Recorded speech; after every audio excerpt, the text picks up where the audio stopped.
এসছে তাহলে ট্রান্সফারটা কি করে নিতে হয় explain this whole union thing in details. I have no clue. Chance in day or evening at first merit list. So hello guys, welcome back to my channel. I am Ruplekha and you're watching Ruplekha Vlogs. তো আগের ভিডিওর Q&A টা কিন্তু বেশ ভালো গেছে, তোমরা কিন্তু খুব সাপোর্ট করেছো আর তোমরা আরো অনেক কোয়েশ্চেন করেছো, তার জন্য আমি দেরি না করেই বসে গেলাম নতুন একটা Q&A বানাতে। তো চলো গাইস, তো Q&A টা স্টার্ট করি। আর তোমাদের মনে আরো কোনো কোয়েশ্চেন আসলে কিন্তু এই ভিডিওর কমেন্টে আমাকে জানাবে, যাতে আমি নেক্সট Q&A তে সেগুলোর উত্তর দিতে পারি। ভিডিওটা যদি পছন্দ হয় তাহলে কিন্তু লাইক করবে আর চ্যানেলটাকে এক্ষুনি সাবস্ক্রাইব করো। হ্যাঁ এক্ষুনি 3 2 1 অব্দি গুনছি, 3 2 1। আশা করি তোমরা সাবস্ক্রাইব করে দিয়েছো। তো এবার ভিডিওটা পছন্দ হয় লাইক করবে, শেয়ার করবে। তো চলো গাইস, দেরি আর করবো না, লেটস গেট স্টার্টেড। তো চলো গাইস, আজকের ফার্স্ট কোয়েশ্চেন হলো, যদি আমি মর্নিং এ অ্যাডমিশন নিয়ে নিয়েছি, তারপর ডে তেও নাম চলে এসছে, তাহলে ট্রান্সফারটা কি করে নিতে হয় প্লিজ একটু বলো। দেখো, মর্নিং এ তুমি অ্যাডমিশন নিয়ে নিলে, ওখানে পেমেন্ট তুমি করে দিলে, এবার তোমার ডেতে নাম এলো, তারপরে তুমি ডেতে অ্যাডমিশন করে দিলে, টাকা দিয়ে দিলে, ঠিক আছে, হয়ে গেল। এরপরে তোমরা কি করবে, মর্নিং এর পোর্টালটা খুলে ওখানে লিখবে ক্যান্সেল অ্যাডমিশন বলে একটা অপশন আসবে, ওখানে তোমরা ক্লিক করে দেবে, তাহলে তোমাদের অ্যাডমিশন ক্যান্সেল হয়ে গেল। তারপরে পরের দিন তুমি একটা লেটার জমা দিলে মর্নিং এর অফিসে, যেখানে তোমার অ্যাডমিশন তুমি ট্রান্সফার করাতে চাও, তো ট্রান্সফার ব্যাস হয়ে গেল। আর তোমাদের কি হবে, 3 মাসের মধ্যে, কিন্তু 3 মাস বলে, বাট তার আগেই কিন্তু মর্নিং এর টাকাটা তোমার কাছে ঢুকে যাবে। আর যদি তোমার কাছে আরো ভালো অপশন থাকে, যদি তুমি অফিসে গিয়ে কথা বলো, তাহলে তোমাকে কিন্তু মর্নিং এর টাকাটাই ডেতে শিফট করে দেবে। তো এবার পুরোটাই সার্কামস্ট্যান্সের উপর ডিপেন্ড করছে, আগে মর্নিং এ অ্যাডমিশনটা নিয়ে নাও, তারপর ডেতে ট্রান্সফার হয়ে যাও, ব্যাস দ্যাটস ইট। চলো গাইস, তারপরের কোয়েশ্চেন হলো, is painting or fine arts mark considered in best of 4? I hard in most of the college it's not allowed. তো দেখো, বেস্ট অফ 4 এ কিন্তু যে কোনো সাবজেক্ট অ্যালাউ করা হয়, যে কোনো। কেন করা হয়, লাইক তুমি যখন WB ওয়েবক্যাপ পোর্টালে যখন তুমি ঢুকবে, তখন তোমাকে সবকটা মার্কসই দিতে হবে, তারপর ওখান থেকে অটো ফেচ করে নেবে যে হাইয়েস্ট কোনটা আছে, ব্যাস দ্যাটস ইট। ওভাবেই ক্যালকুলেট হয়ে যায়। কোনো কলেজে নেই ইংলিশ +3, কোনো কলেজে বেস্ট অফ 4 নেয়, ব্যাস দ্যাটস ইট, হয়ে যাবে তোমার ওই সাবজেক্টটা তোমার কিন্তু কাউন্ট হবে। তো তারপর একজন কোয়েশ্চেন করেছে, দি kindly explain this whole union thing in details, I have no clue. আচ্ছা দেখো, ইউনিয়ন হ্যাভক কোনো যে বড় বিষয় সেটা কোনো নয়, লোকে একটুখানি বড় হাইপ করে দিয়েছে যে এই প্রবলেম ওই প্রবলেম, হ্যান ত্যান, পার্টি পলিটিক্স না। Let me explain, it's a student welfare committee, যেখানে ভলেন্টারিলি মেম্বার্সরা থাকে। যেরকম ধরো তোমার স্কুলে যেরকম হেড বয় হেড গার্ল এরকম পজিশন ছিল, তাদের কাছে কি থাকতো, অথরিটি থাকতো, ইউনিটি থাকতো, লিডারশিপ কোয়ালিটি থাকতো, সেরকম ইউনিয়নে অনেকজনকে এই অপরচুনিটিটা দেওয়া হয়, যাতে তারা ওই হেড বয় হেড গার্লের পজিশনটা পেতে পারে। এবার এখানে এরকম পজিশনের ব্যাপার নেই, এখানে all are equal. Union members means it's a unity, where যখনই কোনো প্রোগ্রাম হলো, লাইক সরস্বতী পুজো হলো ধরো, বা তোমার বসন্ত উৎসব হলো, বা ফ্রেশার্স ফেয়ারওয়েল, সেখানে ইউনিয়ন মেম্বারদের কাছে অথরিটি থাকে, পজিশন থাকে, পাওয়ার থাকে, হেল্পিং হ্যান্ডস থাকে, তারাই কিন্তু সবকিছু অ্যারেঞ্জমেন্ট করে। হেড বয় হেড গার্লরা যেরকম অ্যারেঞ্জ করে, কিন্তু এটা কোনো জোড়াজোড়ি নয়, তোমার যদি অন্য কোনো কাজ থাকে সেটাও তুমি করতে পারো, বা তুমি এখানে হেল্পও করতে পারো, ব্যাস দ্যাটস ইট। কেন ইউনিয়ন ব্যাপারে, এবার ইউনিয়নরা কেন হেল্প করে, কারণ বিষয়টা হলো যে স্টাফ বলো, প্রফেসর বলো, বাদ বাকিরা, তারা তো ডিউটি করে বা তারা পড়িয়ে বা তাদের কাজ করে তারা বাড়ি চলে যায়, কিন্তু আফটার অল স্টুডেন্টদের ভালোটা কে দেখবে, স্টুডেন্ট ওয়েলফেয়ার কমিটি দেখবে। তাই জন্য মানুষ ভলেন্টারিলি ইউনিয়ন জয়েন করে, যাতে তারা নিজেও কিছু বেনিফিট পেতে পারে, অপোজিট জনকেও কিছু বেনিফিট দিতে পারে, ঠিক আছে। একান্ত যদি তুমি জয়পুরিয়া কলেজে অ্যাডমিশন নাও, তাহলে তো আমার সঙ্গে দেখা তখন হয়েই যাবে, তখন না আমি তোমাকে বুঝিয়ে দেবো ইউনিয়নে কিভাবে ঢুকতে হয়, ইউনিয়নে কি কাজ করতে হয়, ইউনিয়ন ব্যাপারটা। তারপরে একজন কোয়েশ্চেন করেছে, দিদি আমি ইংলিশে 90 পেয়েছি আর বেস্ট অফ 4 এ 93 এসছে, সিবিএসসি বোর্ড, জয়পুরিয়া ডে সেকশনে ইংলিশ অনার্সে কি অ্যাডমিশন পেতে পারি, কোন মেরিট লিস্টে নাম আসতে পারে? তো দেখো, তোমার পার্সেন্টেজ ভালোই আছে, এতে ফার্স্ট বলবো না, সেকেন্ড টু থার্ড মেরিট লিস্টের মধ্যে কিন্তু তোমার নাম চলে আসবার কথা, আর চলে আসবে আশা করি। তারপরে একজন কোয়েশ্চেন করেছে, দি I got 88% in aggregate, best of 4 and 76 in accounts, do I have a chance to get in morning Jaipuria, please reply. হ্যাঁ দেখো, এই পার্সেন্টেজে কিন্তু তুমি পেয়ে যাবে, তোমাকে এই 6 to 7 মেরিট লিস্ট অব্দি একটু অপেক্ষা করতে হবে, তারপর কিন্তু তোমার নাম চলে আসবে, ঠিক আছে, বা একটু দেরিতে আসতে পারে, বাট আসবে, মর্নিং এ চলে আসবে এই পার্সেন্টেজে। তারপরে একজন কোয়েশ্চেন করেছে, hey sis, I have scored 88.8% in my class 12 from commerce stream and 89.25 in aggregate and I am from general category, I have chance in day or evening at first merit list। দেখো, এই পার্সেন্টেজে কিন্তু তুমি first merit লিস্টে নাম আসবে না, মিথ্যা আশা দেখিয়ে তো লাভ নেই। দেখো, ইভিনিং এ খুব তাড়াতাড়ি নাম চলে আসবে, 5 to 7 মেরিট লিস্টের মধ্যে কিন্তু নাম চলে আসবে, আসবে, আর ডে তে একটু পরে লাইক 7 to 10 মেরিট লিস্টের মধ্যে নাম কিন্তু চলে আসবে, ঠিক আছে। আর পরে একজন কোশ্চেন করছে, দিদি আমি বেস্ট অফ 4 এ টোটালে 84% পেয়েছি, আমি কি জয়পুরিয়া কলেজে ডে সেকশনে কনফার্ম পেতে পারি? আর যদি মর্নিং এ চান্স পাই তাহলে কি পরে ডে তে ট্রান্সফার হওয়ার কোনো চান্স থাকে? আমি অ্যাকচুয়ালি ডে সেকশনে চান্স পেতে চাই। জয়পুরিয়া ছাড়া আর কোন কলেজ আছে ফর্ম ফিল আপ করবো এই পার্সেন্টেজে, একটু সাজেস্ট করবে। দেখো জয়পুরিয়াতে মর্নিং এ কিন্তু এই পার্সেন্টেজে চলে আসবে, ঠিক আছে। ডে তে একটু আসতে চাপ আছে, বাট তোমার একটু অনেক অপেক্ষা করে এন্ডের দিকে কিন্তু নাম চলে আসবে, ঠিক আছে।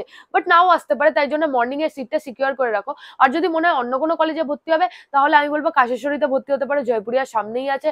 বা তুমি বঙ্গবাসীতে, সুরেন্দ্রনাথে, এগুলোতে নাম চলেই আসবে। বা তাছাড়া তুমি বিদ্যাসাগর কলেজে তো নাম চলেই আসবে। তারপরে সিটি কলেজ আছে, সেখানেও যেতে পারো। এরকম অনেক কলেজ আছে। দেখো সব থেকে বেস্ট 3টে র্যাঙ্কিং এ হলো গোয়েনকা, জয়পুরিয়া, মৌলানা আজাদ। আর যদি তোমার বাজেট বেশি থাকে তাহলে you can go to Xavier's, ঠিক আছে। আর তার এই 4টে কলেজ ছাড়া বাদ বাকি যে কোনো কলেজেই কিন্তু তুমি ডেতে এই পার্সেন্টেজে কিন্তু চলে আসবে। তারপরে একজন কোশ্চেন করেছে, দিদি আমি 85% পেয়েছি এইচএস এ, জয়পুরিয়া মর্নিং এ চান্স হবে? হ্যাঁ, এই পার্সেন্টেজে কিন্তু হয়ে যাবে, একটু অপেক্ষা করে যাও, 5 to 7 মেরিট লিস্টের মধ্যে কিন্তু নাম চলে আসবার কথা। তারপরে একজন কোশ্চেন করেছে, দিদি আমার ডাব্লিউবি এইচএস এ 80% আছে, আর আমি জয়পুরিয়া ইভিনিং শিফটে অ্যাডমিশন চাই, আমি কি ইভিনিং শিফট সিলেক্ট হতে পারবো? অ্যাকাউন্টস 84, কস্ট ট্যাক্সে 90, হিন্দিতে 81, ইংলিশে 74, বিজনেস স্টাডিজে 71, বেস্ট অফ 4 এ 82%। হ্যাঁ, ইভিনিং এ কিন্তু এই পার্সেন্টেজে চলে আসবে, তোমার কিন্তু তাড়াতাড়ি চলে আসবে, চাপের কোনো বিষয় নেই। ইভেন অনেক যদি অপেক্ষা করো ডে কিন্তু চলে আসবে, কিন্তু অনেক এন্ডে আসবে। ইভিনিং এ 5 to 7 মেরিট লিস্টে কিন্তু চলে আসবে। পরে একজন কোশ্চেন করেছে, আমি এইচএস এ এগ্রিগেটে 93.4% পেয়েছি, বেস্ট অফ 5 পেয়েছি, আর ম্যাথে 70 পেয়েছি, আমি কি বেথুন কলেজে ইকোনমিক অনার্সের চান্স পেতে পারি? দেখো এই পার্সেন্টেজে বেথুনে কিন্তু অনেক এন্ডের দিকে আসবে, বেথুনে বহুত কম্পিটিশন, আর ইকোনমিক্স অনার্সে কিন্তু অনেক কম্পিটিশন, তাই একটু অপেক্ষা করতে হবে, অনেক অপেক্ষা করতে হবে, মেবি নাও পেতে পারো। তাই জন্য আমি বলবো যে তুমি অন্য একটা কলেজে অ্যাডমিশন নিয়ে রাখো, একদম এন্ড লিস্টে বেথুনে কিন্তু চলে আসতে পারে এই পার্সেন্টেজে। পরে একজন কোশ্চেন করেছে, দিদি জয়পুরিয়া কলেজে নাম্বার কাউন্টটা কি রকম হয়? বেস্ট অফ 4 এর মধ্যে কি ফিজিক্যাল এডুকেশনের নাম্বার কাউন্ট করা হয়? আর ইংলিশ কি কম্পালসারি থাকে? প্লিজ রিপ্লাই মি দিদি, আর খুব তাড়াতাড়ি জয়পুরিয়াতে আসছি, তোমার সঙ্গে দেখা হবে দিদি। আচ্ছা, থ্যাংক ইউ, নিশ্চয়ই দেখা হবে। আর দেখো জয়পুরিয়াতে কিন্তু বেস্ট অফ 4 কাউন্ট হয়, ঠিক আছে। ইংলিশের মার্কস কিন্তু ম্যাটার করে না, ঠিক আছে। সব থেকে হাইয়েস্ট যে 4th 4টে সাবজেক্ট আছে ওটাই খালি কাউন্ট হবে, ফিজিক্যাল এডুকেশনও কিন্তু কাউন্ট হবে। এরপরে একজন কোশ্চেন করেছে, দিদি আমি 89.75% পেয়েছি আইএসসি তে, জয়পুরিয়াতে চান্স পাবো? ডে তে general BCom, general category BCom. হ্যাঁ দেখো তুমি কিন্তু পেয়ে যাবে, একটু অপেক্ষা করতে হবে, কিন্তু তুমি পেয়ে যাবে। লাইক 8 to 9 মেরিট লিস্টের মধ্যে কিন্তু 7 to 9 মেরিট লিস্টের মধ্যে চলে আসবে তোমার নাম, কিন্তু ফার্স্ট সেকেন্ড থার্ডে আশা রেখো না। তারপর একজন কমেন্ট করেছে, দিদি জয়পুরিয়াতে মর্নিং এ বিএ এমডিসি পাবো?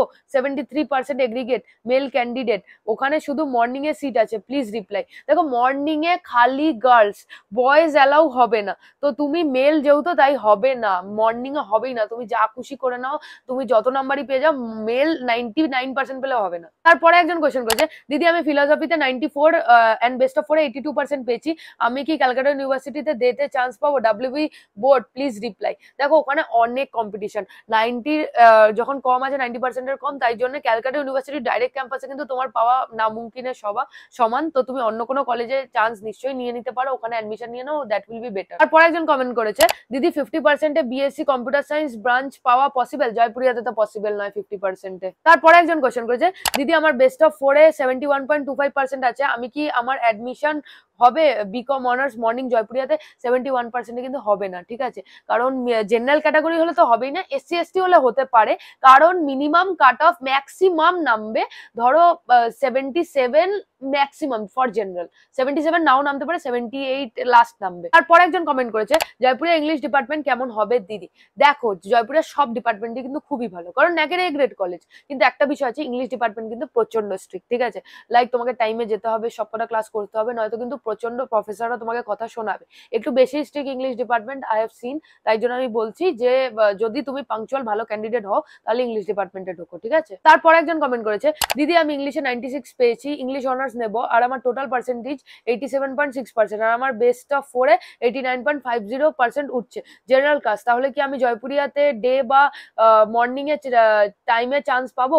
প্লিজ একটু বলুন। হ্যাঁ দেখো তুমি কিন্তু চান্স পেয়ে যাবে, ডে তে একটুখানি ওয়েট করতে হবে, আর মর্নিং এ তোমার নাম চলেই আসবে। আসবে, 5th to 7 মেরিট লিস্টে চলে আসবে মর্নিং এ, আর ডে তে ধরো 8th 9th মেরিট লিস্টে কিন্তু চলে আসবে। তারপর একজন কোয়েশ্চেন করেছে, দিদি বেস্ট অফ 4 আমার 83.5% হয়েছে, আমি কি ডে বা নাইটে হয়ে যাবে? দেখো এই পার্সেন্টেজে কিন্তু ডে তে নাও আসতে পারে, বাট নাইটে তোমার চলে আসবে, মানে ইভিনিং কলেজে কিন্তু তোমার নাম চলে আসবে, মানে 3rd 4th মেরিট লিস্টে কিন্তু নাম চলে আসবার কথা। তো তারপরে একজন কমেন্ট করেছে, দিদি 2025 এ স্টুডেন্ট এমনিতেই খুব কম, আর আর অনেক সবাই নানান প্রফেশনাল কোর্সে চলে যাচ্ছে, সেই ক্ষেত্রে এবার বিকম অনার্স এর ডে সেকশনের কাট অফ কি কমতে পারে? ওভারঅল 79% কি বিকম অনার্স এইবার পাবো? আর স্যার ম্যাডামরা পড়ানোর ক্ষেত্রে কোন ল্যাঙ্গুয়েজ ইউজ করে? দেখো ল্যাঙ্গুয়েজের কথা যদি বলি, ইংলিশ বেঙ্গলি ইউজ করে, যারা বেঙ্গলি প্রফেসর আছে তারাই ইউজ করে, আর নয়তো ইংলিশ আর হিন্দিতে কথা বলে। আর 79% ডেতে হবে না, হবে না, মিথ্যা আশা কেন দেখাবো, ও কাট অফ নামবেই না অত কম, ঠিক আছে? মিনিমাম 85 থাকলে আমি বলি যে তাও ঠিক আছে, বাট 85 এর নিচে থাকলে there are many risk, but morning এ তুমি পেয়ে যেতে পারো 79%, কিন্তু অনেক ওয়েট করতে হবে। তো কাট অফ নামবে, বাট স্টিল এতটাও নামবে না যে জয়পুরিয়ার কাট অফ এতটা নেমে যাবে। কোনো বছর হয়নি যখন, তাহলে আমি কিভাবে তোমাকে মিথ্যা আশা দেবো? তো তারপর একজন কোয়েশ্চেন করেছে, দিদি জয়পুরিয়া থেকে যারা সিএসিএমএস করছে তারা কি করে আর্টিকেলশিপ করছে একটু বলো। দেখো অনেক সময় হয় কি যে তারা মর্নিং কলেজ নিয়ে নেয়, তো তারা প্রথমের কটা ক্লাস করে, তারপরে আর্টিকেলশিপ করতে চলে গেল, ডে তে অনেকে করে না, আর যারা করে তারা ব্যাকআউট মেরে দেয়। আমার নিজেরই বন্ধু আছে যে আর্টিকেলশিপ করছে না, কেন করছে না? কারণ সে টাইম ম্যানেজমেন্ট করতে পারছে না, তাকে কলেজেও আসতে হবে, তাকে আর্টিকেলশিপ কি করেই বা করবে? আর সাইডে সে সিএমএ ক্লিয়ার করেছে, কিন্তু তার সিএ টার্গেট বলে সে এখনো সি এর পড়াটা করে যাচ্ছে।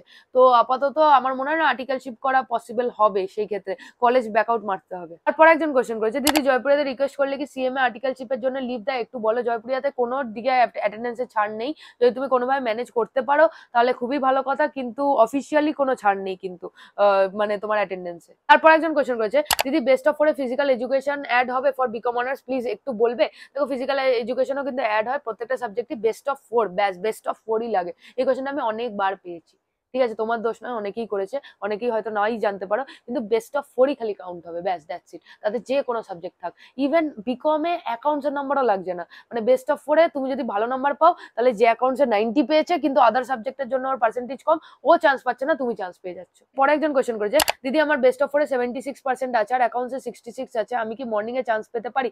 76% বহুত চাপ, বহুত, মানে একদম কাটায় কাটায়। যদি তোমার ভাগ্য খুব ভালো থাকে, একদম এন্ড মেরিট লিস্টে, একদম এন্ড মেরিট লিস্টে তুমি পেতে পারো, বাট নাও পেতে পারো, অন্য কলেজে চান্স নিয়ে রাখো, জয়পুরিয়াতে নাম চলে এলে শিফট হয়ে যাও। পরে একজন কোয়েশ্চেন করেছে, দিদি মায়ের মোটামুটি জয়পুরিয়াতে বিকম অনার্স পড়ার বেশি ইচ্ছা রয়েছে, বাট পাশাপাশি সিএমএ করার কারণে বুঝতে পারছি না যদি ভর্তি হওয়ার পরে কলেজে না গেলে সমস্যা হবে কিনা, আর দুটোকে মেনটেন করতে পারবো কিনা, তাহলে কি আমার জয়পুরিয়ার মতন ভালো কলেজ স্যাক্রিফাইস করে নন অ্যাটেন্ডিং লাইক এজিসি বোস বা সুরেন্দ্রনাথে যাওয়া ঠিক হবে? আর জয়পুরিয়াতে পার সেমেস্টার হিসাবে টোটাল 4 ইয়ার্স এর ফি বিকম অনার্সের জন্য কত পড়ছে ক্যালকুলেট করে বললে ভালো হতো। দেখো ফিজের কথা যদি বলি, তাহলে 3200 থেকে 3300 হয়, তাহলে 3300 ম্যাক্সিমামই ধরছি, 3300 ইন্টু 8 করে নাও, তাহলে তুমি পেয়ে যাবে যেটা ভ্যালু হয়। আর দেখো যদি তুমি আর্টিকেলশিপ করতে চাও, যদি ওটার প্রফেশনাল কোর্সের প্রতি বেশি ইন্টারেস্ট থাকে, তাহলে জয়পুরেতে এসো না। এবার তুমি বলছো ওই কলেজগুলোতে যাওয়া কি ঠিক হবে? হ্যাঁ অবভিয়াসলি ঠিক হবে, বলছি কেন, কারণ যখন রেজাল্ট আসে ওটাতে ইউনিভার্সিটি অফ ক্যালকাটা লেখা থাকে, ওখানে কোথাও লেখা থাকে না যে তুমি কোন কলেজে পড়েছো, কোন কলেজ কি না কি, এটা জাস্ট লোককে কোন কলেজে পড়ছি সেটা মেনলি লোককে দেখাতে কাজে লাগে, এই আমি জয়পুরিয়াতে পড়ছি, আমি গোয়েনকাতে পড়ছি। এছাড়া কলেজের যে ডিগ্রি পাবে সেখানে কোথাও লেখা থাকবে না যে তুমি কোন কলেজে পড়ছো, therefore it doesn't matter, matter করছে যে তোমার এসজিপিএ কত, ঠিক আছে? ব্যাস দ্যাটস ইট, ওটাই খালি ম্যাটার করে। আর পরে একজন কোয়েশ্চেন করেছে, জয়পুরিয়াতে কোনো এক্সট্রা কারিকুলার অ্যাক্টিভিটিস এর জন্য কোনো ক্লাব বা কিছু আছে? হ্যাঁ অবশ্যই, ড্রামা ক্লাব আছে, তারপরে অনেক সময় স্ট্রিট প্লে হয়, ফ্যাশন শো হয়, অনেক কিছু পরপর সবকিছু লেগেই থাকে। একবার তুমি যখন কলেজে আসবে আস্তে আস্তে তুমি সবকিছু জানতে পেরে যাবে। এসএসসি ফ্যান পেজ বলে যে আমাদের ইনস্টাগ্রামে যে অ্যাকাউন্টটা আছে, যেটার মধ্যে সব কলেজের ব্যাপারে সব আর্টিকেল সবকিছু পেয়ে যাবে, কখন কি ফেস্ট আছে, কখন কি প্রোগ্রাম আছে, কখন কি আছে, সবকিছু ওখান থেকে কিন্তু দেখতে পেয়ে যাবে। পরে একজন কোয়েশ্চেন করেছে, দিদি 84.75 এ গোয়েনকা ডে শিফট আর জয়পুরিয়া ডে শিফটে পেয়ে যাবো, আমার রিজার্ভেশন এসসি কার্ড আছে, চান্স আছে দিদি, please reply, thanks in advance. দেখো এসসি যেহেতু আছে, তুমি জয়পুরিয়া ডেতে চোখ বন্ধ করে পেয়ে যাবে, গোয়েনকাতে একটু চাপ হবে, বাট গোয়েনকা তো চলে আসবার কথা, ঠিক আছে, বাট এন্ডের দিকে, বাট জয়পুরিয়াতে পেয়ে যাবে ফর শিওর। পরে একজন কোয়েশ্চেন করেছে, বেস্ট অফ 4 এ 94% পেয়েছি, ডে শিফট জেনারেল ক্যাটাগরিতে চান্স পাবো? 94% হ্যাঁ পেয়ে যাবে, একটু অপেক্ষা করতে হবে, ফার্স্ট সেকেন্ড থার্ড বাদ দিয়ে 4th মেরিট লিস্টে কিন্তু নাম চলে আসবার কথা। তারপর একজন কোয়েশ্চেন করেছে, দিদি কলেজে পলিটিক্স হয়, মানে স্টুডেন্টদের টিএমসির মিছিলে আর র্যালিতে কি পার্টিসিপেট করতে কি ইনফ্লুয়েন্স করে? দেখো সেরকম কোনো বিষয় নেই জয়পুরিয়াতে, ওরকম টাইপের যে তোমাকে এটা করো সেটা করো এরকম কোনো বিষয় নেই। তোমার যদি ইচ্ছা হয়, তোমার নিজের সোললি যদি ইচ্ছা হয়, তাহলে তুমি পার্টিসিপেট করতে পারো, বাট ওরকম জুলুমবাজি কিছু নেই। যেটা তোমার ইচ্ছা সেটা তুমি করো। এখানে ইউনিয়ন প্রচন্ড হেল্পফুল, প্রচন্ড, মানে লিটারালি আমিও যখন ইউনিয়ন করতাম না, যখন আমি করি না, তখনও even union members have always supported me. They are like they have guided a lot, যে এই টাইমে এই কর, এই টাইমে এই কর, এরকম জায়গায়। And they have also supported, যখন কেউ পাশে এসে দাঁড়াবে না, তখন স্টুডেন্ট ওয়েলফেয়ার কমিটি এসেই তোমার পাশে এসে দাঁড়াবে। এবার সেই ক্ষেত্রে যে তোমাকে মিছিল করো, হ্যান করো, ত্যান করো, ওরকম চাপের বিষয় কিছু নেই। তোমার ইচ্ছা থাকলে করবে, না ইচ্ছা থাকলে না করবে। তারপর একজন কোয়েশ্চেন করেছে, দিদি আমার ডে অ্যান্ড ইভিনিং দুটোতে অ্যাপ্লাই করি, আর আমার যদি ইভিনিং এ নাম চলে আসে আর ডে তে না, তাহলে কি আমার শিফট চেঞ্জ করতে পারবো? এন্ড এইচএস এ একটু কম পেয়েছি 74%, ডে তে পাবে না, ইভিনিং এ চলে আসবে। আর বলছো শিফটের কথা, হ্যাঁ শিফটের তো আমি আগেই প্রসিডিউরটা বললাম, ওভাবেই হয়ে যাবে। পরে একজন কোয়েশ্চেন করেছে, দিদি কটা মেরিট লিস্ট বেরোয় হাইয়েস্ট? আর একটা কোয়েশ্চেন হচ্ছিল যে সাপোজ আমি জয়পুরিয়া ডে সেকশনে পেলাম না, অন্য কলেজে অ্যাডমিশন নিলাম, তারপর লাস্টের দিকে আমার নাম বেরোলো, তখন অ্যাডমিশন ট্রান্সফার যেটা করবে তাতে কি অ্যাডমিশন ফিটাও ট্রান্সফার হবে? দি please answer me as soon as possible. না, অ্যাডমিশন ফি কিন্তু ট্রান্সফার হবে না, তোমাকে ওই কলেজেও পেমেন্ট করতে হবে, আবার এই কলেজেও অ্যাডমিশন নিতে হবে, তোমাকে পেমেন্ট করে তারপরে আগের কলেজে অ্যাডমিশন ক্যান্সেল করতে হবে। আর আরেকটা কোয়েশ্চেন জিজ্ঞেস করেছে মেরিট লিস্ট হাইয়েস্ট কটা বেরোয়? দেখো আমার সালে মানে লাইক 2023-তে 30 অ্যাবভ মেরিট লিস্ট বেরিয়েছিল, ঠিক আছে। তারপরে 15, 17, ম্যাক্সিমাম 15 তো বেরোবেই, ঠিক আছে। ডাব্লিউবি পোর্টাল ক্লোজ হয়ে যাবে, কলেজ পোর্টাল খুলবে, সেখানেও অ্যাডমিশন চলবে, এরকম করে অনেক অ্যাডমিশন মেরিট লিস্ট বেরোতে থাকবে। ব্যাস you need to keep an eye, তোমাকে 2 মাস একদম কম্পিউটারের দিকে চেয়ে থাকতে হবে যে কখন কোথায় মেরিট লিস্ট বেরোচ্ছে, ব্যাস দ্যাটস ইট। তারপর একজন কোয়েশ্চেন করেছে, বিকম অনার্স ইভিনিং শিফটে কাট অফ কত? আমার 85.75%। কত নাম্বার মেরিট লিস্টে আসতে পারে ইভিনিং এ? 5 to 7 মেরিট লিস্টের মধ্যে কিন্তু নাম চলে আসবে, বা একটু দেরি হতে পারে, লাইক 7 to 8। এবার তুমি বলবে আমি এত ভালো পার্সেন্ট পেয়েছি, আমার কেন ইভিনিং এ নাম আসছে না? কারণ হয় কি বলছি, 99% লোকের যারা পেয়েছে তারাও ইভিনিং এ নাম দিয়ে রেখেছে, তারা পড়বে না, তারা অন্য কলেজে পড়বে, তারা ডেতে শিফট হয়ে যাবে, বা তারা গোয়েন্দাতে চলে যাবে, তাদের ইচ্ছা নেই, তাও তারা ফিল আপ করে রেখেছে। এবার তারা যখন অন্য কোথাও চলে যাবে বা তারা ট্রান্সফার হবে, তখন সেই জায়গাটা খালি হয়ে যাবে, আবার একটা মেরিট লিস্ট বেরোবে, এন্ড দিস প্রসেস কন্টিনিউস। আমি আগের ভিডিওতে এই কথাটা কিন্তু বলেছি, তাই তোমরা আগের ভিডিওটা কিন্তু মন দিয়ে দেখো। তারপরে একজন কোয়েশ্চেন করেছে, দিদি আমার 85% এইচএস এ বেস্ট অফ 4 এ 86.25 আছে, আমি কি জয়পুরিয়াতে মাস কমিউনিকেশন অনার্স হবে ডে শিফটে জেনারেল ক্যাটাগরিতে হলেও কি ফার্স্ট লিস্টে নাম আসবে, না এলে কোন লিস্টে আসবে? দেখো ফার্স্ট লিস্টে কিন্তু নাম আসবে না এই পার্সেন্টেজে, but 3rd to 4th merit লিস্টে কিন্তু নাম চলে আসবার কথা এই পার্সেন্টেজে। তারপরে একজন কোয়েশ্চেন করেছে, 70 নাম্বার মানে এক্সটার্নালে কত পাস, আর 25 এর ইন্টারনালে কত পাস অনার্সে? দেখো 75 এ হয়, 70 তে না, আর 25 এ হয় ইন্টারনাল, 25 এ ইন্টারনাল, 75 এ এক্সটার্নাল। 25 এর মধ্যে তোমাকে মিনিমাম 8 পেতে হবে, 08 পেতে হবে তোমাকে ইন্টারনালে পাস করার জন্য, আর এক্সটার্নালে পাস করতে গেলে 27 তোমাকে পেতে হবে এক্সটার্নালে পাস করতে গেলে। তারপর তোমাকে কিন্তু কলেজে আলাদা আলাদা করে পাস করতে হবে, ইন্টারনালেও পাস করতে হবে, এক্সটার্নালেও পাস করতে হবে। স্কুলের মতন নয় যে 135 পেয়ে গেলাম পাস হয়ে গেল, না ওরকম বিষয় কিন্তু নয়। তো চলো গাইজ, আগের ভিডিওতে যা যা কমেন্ট ছিল সবকটা কিন্তু উত্তর দিয়ে দিয়েছি। আরো যদি তোমাদের মনে কোনো কোয়ারি আসে, কোনো কমেন্ট আসে, তাহলে কিন্তু আমাকে অবশ্যই এই ভিডিওর কমেন্টে জানাবে। ইনস্টাগ্রামে এখনো ফলো করোনি কেন? তাড়াতাড়ি যাও ফলো করে নাও, আর এই ভিডিওটা পছন্দ হলে শেয়ার করবে, লাইক করবে, আর চ্যানেলটাকে মনে করে সাবস্ক্রাইব করবে। তো চলো guys, bye bye, meet you in Jaipuria college.